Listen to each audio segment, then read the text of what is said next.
Hello and welcome to Fintech Ki Baat with Kiya.ai. Today we have with us Mr. Rajesh, who is CEO and co-founder of Kiya.ai. Hello sir, it's a pleasure talking to you.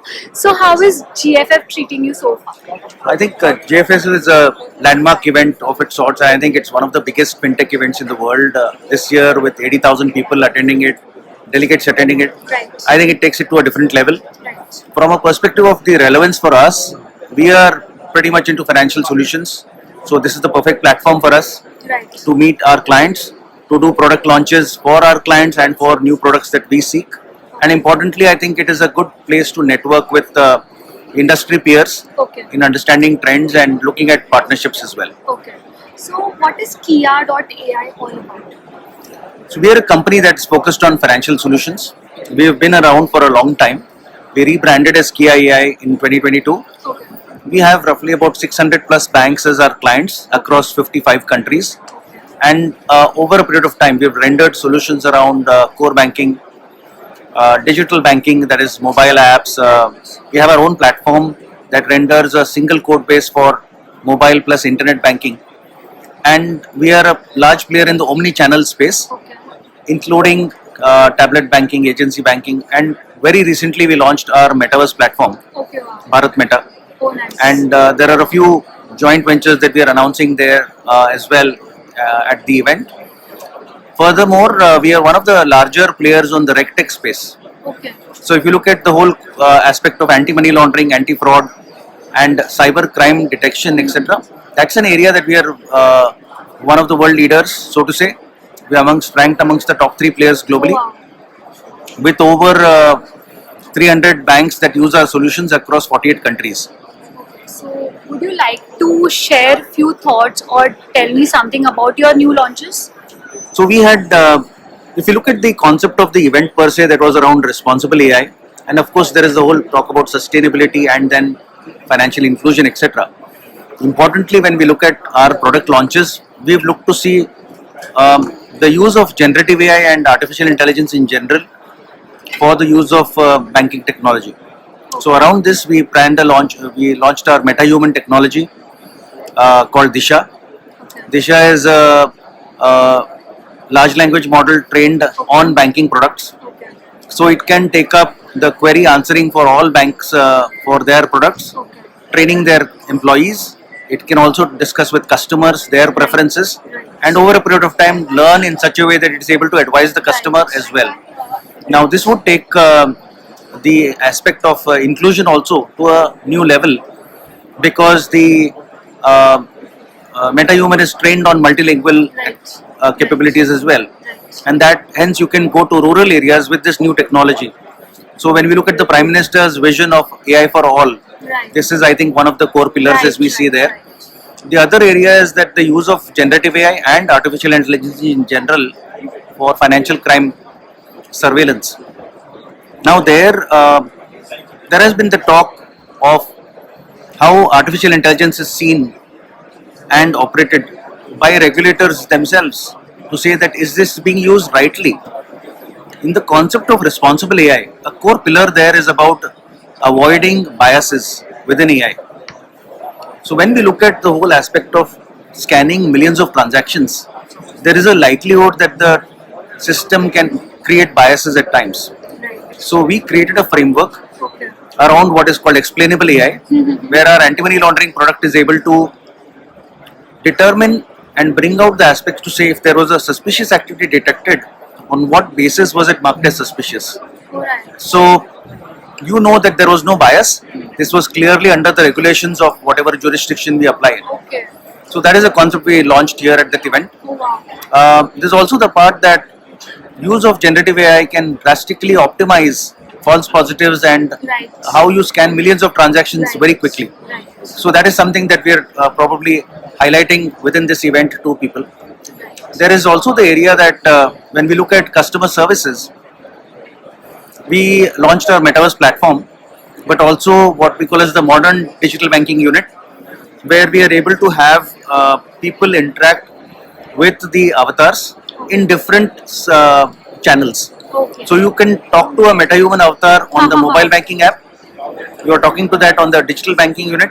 Right. You're talking to that in the metaverse Right. platform, and so that same avatar is almost your digital relationship manager. That's great. Yeah. So the whole aspect there was when you see the emergence of apps that are happening across super apps, etc.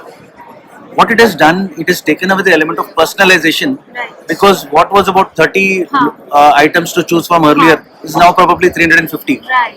Right. But what is your connection with your customer?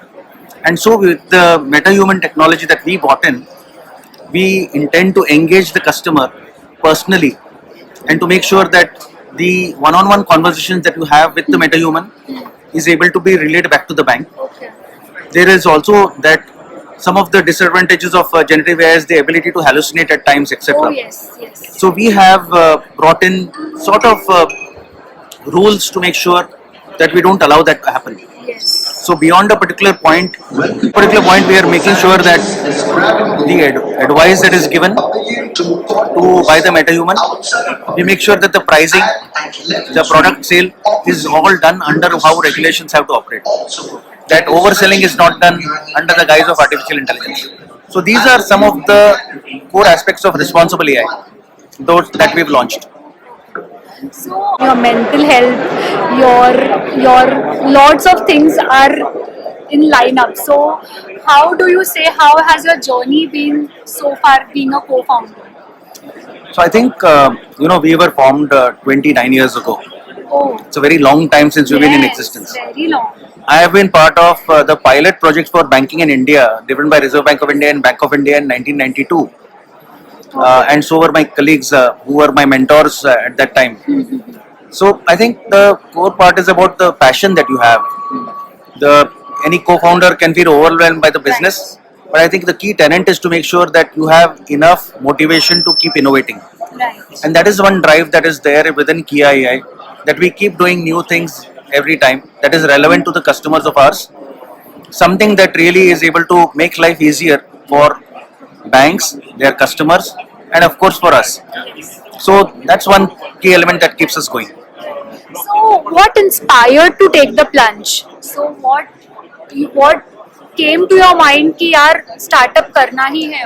What was that thing? So I think I was one of the founding members, but not necessarily a core founder at that time. Okay. 1995, I think Infrasoft, as we Yeah, were it known was earlier, very long. Yeah. it was one of the first sweat equity companies in India. So when we say entrepreneurship, I think the seeds of entrepreneurship in the country really started off at that time. But our core endeavor was to work with the banking industry and stay in India at that time. But around 2000, we ventured out of India. Some of the core changes that came is around the time when India adopted digital in a big way, 2015-16, where we said we need to change the way we look at our solutions as we are providing for banks. That is when we adopted digital technology to make sure that efficiencies that are possible with technology are rendered both in terms of time taken for decisions and also cost of ownership. Yeah, it's been like a 2 decade. Like I can just imagine being a founder for 29 plus odd years. So, what advice would you give to young entrepreneurs who are wanting to start something of their own? I think entrepreneurship is something that everyone should experience at some point in time. Right. My tips to them would be to make sure that they get the business case absolutely right. It is quite easy to get carried away by technology, especially when you look at the way that Gen AI can generate output, etc. To go with something that does not provide meaningful impact to customers or the consumers. So it's very necessary that entrepreneurs focus on a core business case, examine the revenue output, and making sure that it's able to evaluate to the consumers. But importantly, I think very important is to make sure you give returns to your shareholders. Have that formula in mind in how you render that quickly.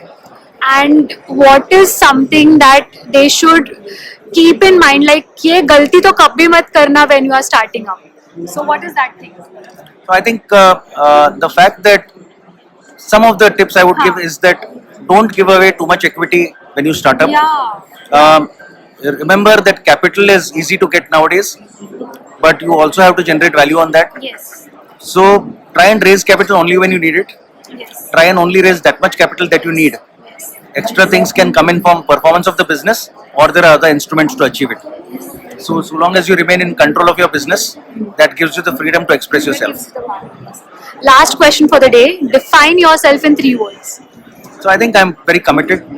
I'm very innovative. I'm passionate. I wake up at 3:30 in the morning to make sure I read up and deliver. And importantly, I think customer centricity.